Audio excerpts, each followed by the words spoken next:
Selamat datang di channel Nyantai dengan gua Ali. Dan pada hari ini adalah hari yang spesial. Bisa mau hari banget tuh ya. Pada video kali ini bakalan spesial ya.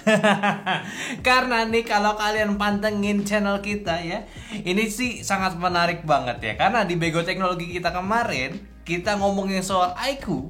Dan IQ gak boleh tuh ngomong IQ ya, gak boleh. IQ itu nge-reach kita lewat DM. Yoi. Kalian bisa lihat gimana obrolannya di komen apa dah? Komunitas YouTube kita. Mereka komen, mereka nge-DM lewat Gary dan mereka menawarkan untuk kita bahas si IQ Z7. Gue belum biasa kan, baru barang pertama Gary. Iya. Jadi di sini gue ditemani dengan tim Bego Teknologi kita, DPT kalian juga. Jadi ya langsung aja Ger. Jadi ini dia handphonenya si IQ Z7. Nih mungkin di sini detailnya. Yang menurut gue dia ini punya packaging yang menarik dibanding handphone lainnya. Dan ini perlu kalian ingatkan, ini adalah handphone mid range ya. Karena yang flagshipnya kan ada IQ 11 ya. Dan ini katanya sih bakalan harganya itu murah banget, bakal jadi killer ya handphone lain yang udah kita roasting. Jadi yang menurut lu berapa kira-kira harganya? 3 jutaan lah. 3 juta sih fix Bego Teknologi selanjutnya itu bakalan hancurin handphone lain. Ya ini secara objektif aja kita mah.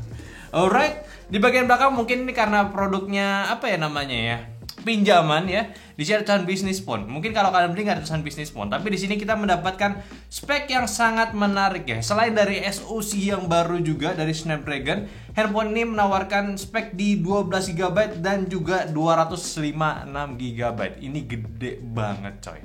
Ini gede banget ya. Dan ini pun bukan 8+4 ya. Ini bener 12 GB loh. Kita buka. Alright. Dan ini adalah handphonenya.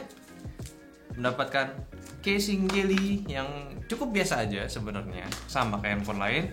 Manual book, ya udahlah, dan charger yang cukup menarik yang perlu dibahas juga karena dia ini bisa outputin hingga 65 watt. Dan ini seperti biasa bakal dapat kabel charger C/C, lumayan C/C, gila nih, mantap juga. Dan ini adalah SIM ini ejector ya, oke. Tapi sebenarnya nih menarik gak sih Ger kayak gini? Handphone IQ sebenarnya ya, kalau sebelumnya kita roasting ya. Iya. Menarik aja sih. Dari segi handphonenya sih untuk gripnya sih ya ini kurang lebih enak ya, karena di sini dia tuh memiliki desain yang melengkung. Jadi masih enak buat digenggam tapi masih ada setengah flat di bagian depannya. Oke, kalau misalkan dari bodinya dia juga ini punya kamera cathode yang kotak yang cukup minimalis, mirip juga kayak IQ 11. Di bagian atasnya ada mic mungkin 2 biji nih. Apa ini ear blaster? Kayaknya ear blaster deh. Dan sini tentunya ada audio jack sampingnya biasa, ada fingerprint juga scanner di bawah sini. Dan di bagian sininya ada SIM ejector, bukan SIM ejector, SIM cardnya.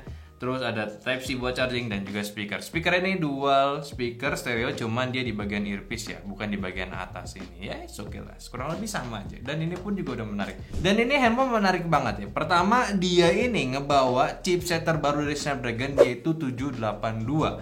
Yang mana ini, ya lebih tepatnya 782G. Yang mana ini adalah upgrade dari 778G, yang mana itu ada chipset mid range yang seri 7 yang terbaik, yang paling stabil saat ini. Dan gue juga sebenarnya heran sih, kenapa bisa ada 785 gitu. 782. Fuck, gue lupa mulu. Angka-angka tuh ribet banget, gue gak bisa hafal angka ya. Pokoknya ada 782 tiba-tiba nongol setelah 78G. Padahal belum lama juga si Snapdragon launching si 7 Plus Gen 2 nih. Unik, tapi yang menarik gitu ya. Selain itu, di sini gue lihat banyak banget spesifikasi yang kalau misalkan harga 3 jutaan ini gila overkill parah. Pertama, dia handphonenya punya cooling di 3K. Namanya itu sebutan 3K Vapor Chamber Liquid Cooling. Jadi ini emang udah di penggunaannya tuh harus yang performance tinggi juga. Dan juga speknya tadi 8256 plus 8 GB lagi. Gila lagi. Gila nih handphone kalau 3 jutaan sih. Ya semoga sih 3 jutaan. Cuman sih menurut gue nih 4 juta nih ya oke lah, oke banget gitu lah. Kalau Gary emang kadang kalau jiwa mending itu suka jahat ngasih harga. Kasih ntar orang IQ-nya nggak gajian gitu ya. Ya, selanjutnya nih pengecasannya ini di sini speknya ini dia itu bisa 120 watt. Apakah ini 120 watt? Enggak. Apa gua? Ini 120 watt, Cuk. Maksudnya? Ini 120 watt ini. Ini 120 watt. Gua liat paling bawah nyata di atasnya ada 120 watt. Gila men, ini nggak mungkin 3 juta, nggak mungkin 3 juta. Lo mending komenin Gary, ngasal aja lo bro gitu ya. Kalau dari kamera ya harusnya sih standar ya, karena ya pasti ada sesuatu yang harus di trade off kan ya. Dia ini memiliki spek di 64 megapiksel dan juga satunya lagi dia itu di ya udahlah gimmick kamera ya. Sedangkan kalau kamera depannya menarik, dia ini udah ini ya, nggak cuma sekedar water drop design tapi punch hole design dengan resolusi di 16 megapiksel.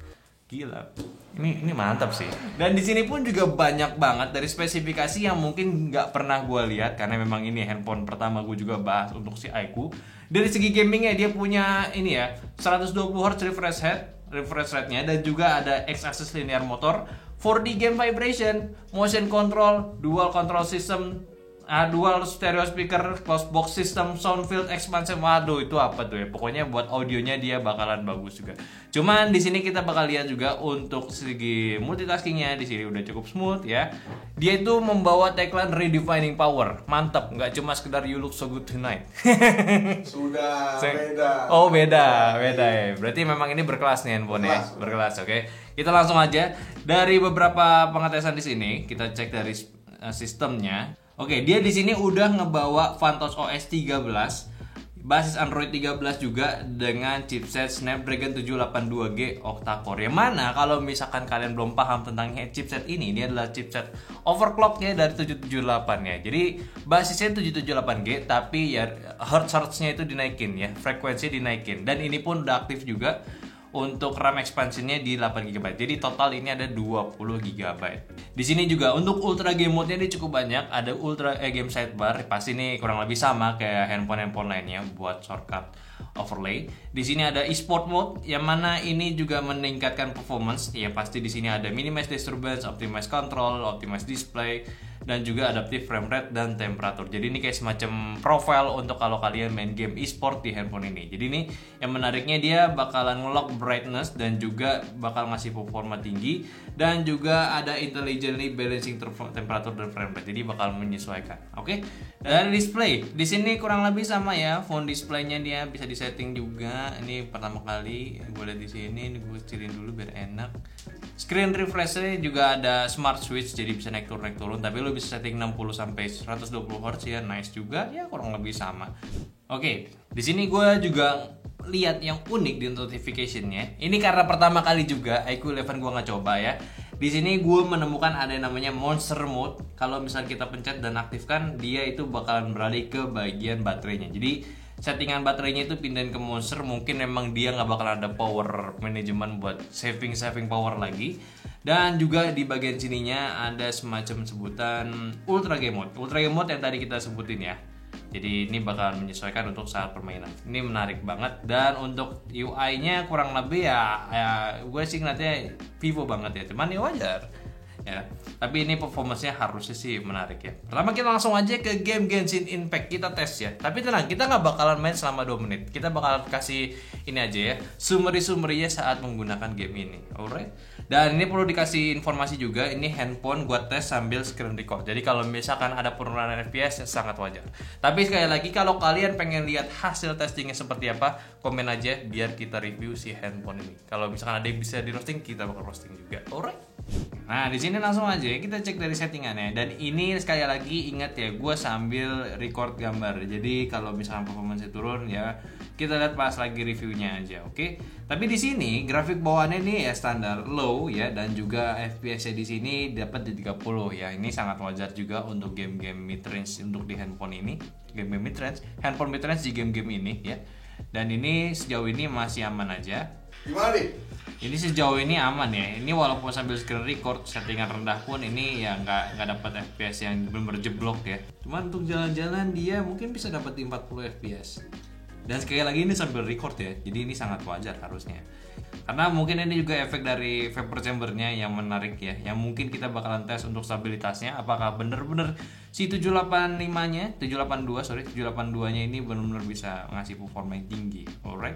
Oke, ini gue main si game Mobile Legends nih guys ya. Jadi ini salah satu perwakilan untuk game MOBA-nya. Di sini settingan default-nya dia itu dapat di ultra, dan dia itu settingan ultranya udah nyala ultra tapi ke lock nih. Maka gue turunin dia bakal hilang harusnya. Oh bisa ultra men. Dia bisa ultra nih. Berarti valid lah kesombongan Aiku ini. Yoi. Ya kan? Iya, sejauh Sampai ini gaming yang unlock lagi. bener, nggak ada yang perlu kita roasting untuk sejauh ini ya. Belum ketemu. Belum ada. Ketemu. Tapi ini menarik ya. Dan di sini kita bakalan tes ada namanya motion control tadi 4D motion gitu ya. Kita bakalan coba kalau misalnya kita geser di sini. Nah, ini Wah, bener ya. otosinkron aja. Ya. Kocak ya. Sebenarnya gue bingung ya. Mungkin ini anak gyro ngerti. Yang biasa main PUBG ini paham cara menggunakannya. Cuman gue agak bingung. Cuman ya dengan settingan ultra ya, ini sih masih kencang juga. Belum ada turunan FPS. Apakah mampu membuat Redmi Note 12 kemarin pusing palanya? Nah, tuh langsung disebut brand-brandnya gitu ya. Gue sih nggak mau ikut-ikutan. Nggak Cuma tahu gitu. ya kasih waktu lah kalau misalkan bener gitu. Kasih waktu buat jualan. Gitu loh. Kasih waktu jualan dulu. Oke, nih gue udah masuk ke game CODM. Kita lihat dulu aja settingannya sebelum kita main game. Dan dia bawaannya itu mendapatkan settingan grafis di very high dan frame rate itu di high. Tapi dia itu bisa ada settingan max-nya juga dan grafiknya pun tetap di very high. Jadi mendingin langsung aja kita rata kananin. Kita coba game-game ini ya, game-game gun game yang biasa. Ini menarik sih. Dia ini nggak responsif kan? Untuk sejauh ini responsif sih menurut gue. Jadi gimana Bapak? Gue kayak akan main. Iya, syuting dong. Iya, masalahnya ini benar gak ada masalah coy. Masalahnya gue Screen record juga. masih screen record. Gue gak menemukan hal yang perlu gue komen gitu. Sampai lupa itu mid-range kan? Parah. Gue kemarin mid-range juga. Kita bakal cek dulu settingan si PUBG. Ini dia itu grafisnya dapat settingan di HD high bawaannya. Cuman kalau misalnya kita cek Ultra HD belum ada, Ultra HD juga belum ada, HDR udah ada dan bisa di settingan Ultra. Ini menarik ya. Dan juga kalau misalnya kita graphics mode ini bakal muncul si Extreme. Bagus tuh kan? Bagus kan? Bagus dong. Iya. Ini sih sejauh ini menarik juga ya. Dari performa juga ya udah oke lah. Tidak ada penurunan FPS pas lagi turun tadi, nggak ada stuck FPS gitu ya, drop FPS ini benar lancar smooth. Nanti kita mau cari satu aja, cari bot. Cuman gue menemukan saat recording dan juga settingan high di sini mungkin handphonenya agak sedikit hangat, lebih hangat daripada main game sini. Beda. Tapi ini kerasa langsung. Udah latest update padahal kan ini kan. Yes. Yang penting gyronya ini kan anak-anak claw itu kan. Ditambah 4D touch-nya kan.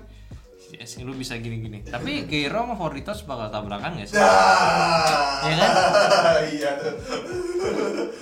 Jadi ya yang gua agak bingung.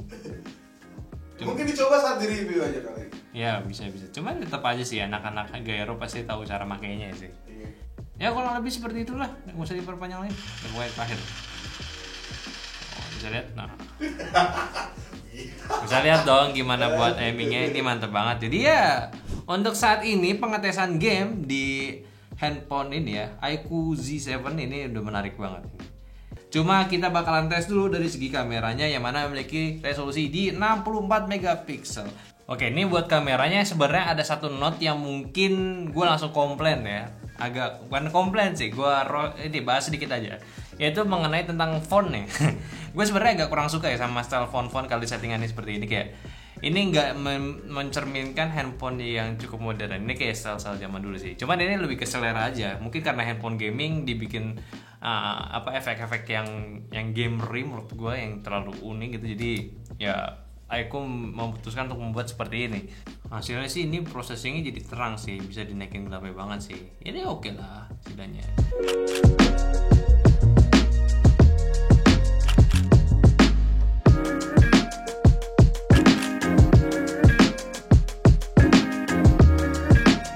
Dan untuk videonya ini yang gua tadi barusan cek, ini menarik juga. Di kamera belakangnya dia itu support 4K 30 fps.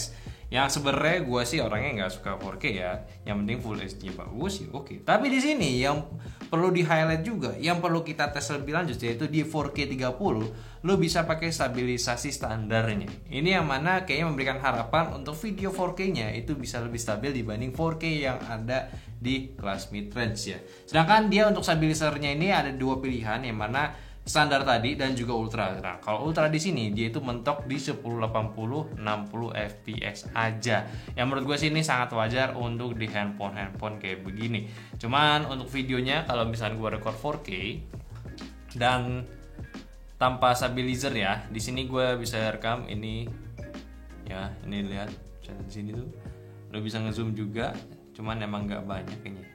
Ini menarik ya digital zoomnya, dan di sini gue lihat ya.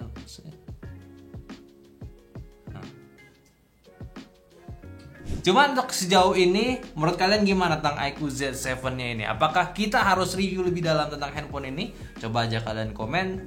Tapi impresi awal kita tentang handphone iQOO ini menurut gue ini sangat menarik. Ini salah satu handphone yang memiliki performa tinggi juga. Yang mungkin ekspektasi awal gue cuma sekedar brand gamingnya dari ya kalian tahu siapa. Cuman ini enggak gitu ya. Apalagi kita dapat yang mid range-nya, dan mid range ini sejauh ini enggak mengecewakan. Ini enggak dibayar loh. Walaupun dia encourage kita, mereka nantangin kita buat roasting. Sejauh ini gue masih bingung untuk cari bahan roastingan, kecuali dari aplikasi kameranya doang. Tapi dengan chipset di 782G, salah satu chipset overclock kayak si Snapdragon, dan juga perintilan spek kayak baterainya yang kencang banget 120 watt. Terus juga dari RAM yang gede banget 12GB, ini sih menarik banget buat kalian tunggu. Oke, mungkin itu aja lo untuk video kita tentang iQOO Z7 ini. Ini handphone salah satu handphone menarik di tahun ini juga, apalagi di puasa kali ini. Ya, jadi mungkin kalian bisa tunggu. Jadi ya udah, kita aja untuk video kita kali ini, dan thank you juga buat teman-teman yang udah bantu juga. Ada Gary, ada Aldi di belakang kamera. Jadi sampai jumpa videonya selanjutnya. Bye bye.